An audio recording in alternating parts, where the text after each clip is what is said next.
How to calculate my income tax liability. In order to calculate income tax liability, a person needs to consider a number of figures.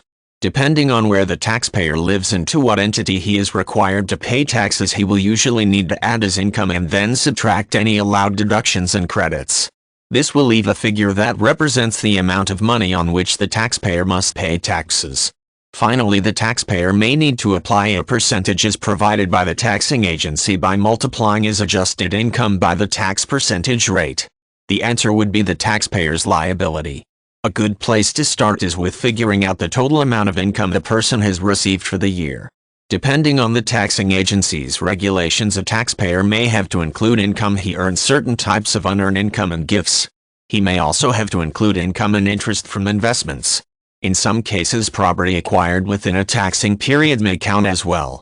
Income tax liability calculations may even include things like bonuses and tips. Once the taxpayer has a total income amount, calculating income tax exemptions is the next step. A tax exemption allows a taxpayer to keep a portion of his income separate from his taxable income. For example, in some countries, a portion of a taxpayer's income is exempt from taxes if he has dependents, and he may enjoy more exemptions if he has more than one dependent. There may be other types of exemptions as well, and each one can be used to reduce the taxpayer's taxable income and total liability. Next on the list are income deductions. Often these are expenses the taxpayer had that can be deducted from his total income.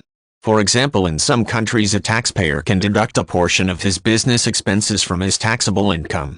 Some taxing agencies also allow deductions for things like child care expenses, medical expenses, uniforms purchased for work, and moving expenses that are related to employment.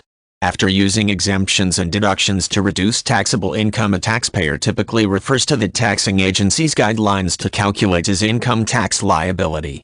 In some places, the taxpayer will use a percentage to figure out his liability. For example, he may be required to pay 10% of his income after exemptions and deductions. Other taxing agencies may require taxpayers to refer to a table or other documentation to determine liability, which is the amount the taxpayer must pay. In some tax jurisdictions, a taxpayer may also use tax credits to reduce the amount he has to pay in taxes. These credits are often applied after the tax liability is calculated. Instead of using them to reduce taxable income, a taxpayer may use them to reduce his tax payment. For example, if a taxpayer has calculated his income tax liability and discovered that he owes $1,000 US, he may apply a tax credit of $200 US and pay $800 US in taxes instead of $1,000 US. A tax entity may allow tax credits for a variety of reasons, including overpayment of taxes in a previous year, being a low-income taxpayer, or adopting a child.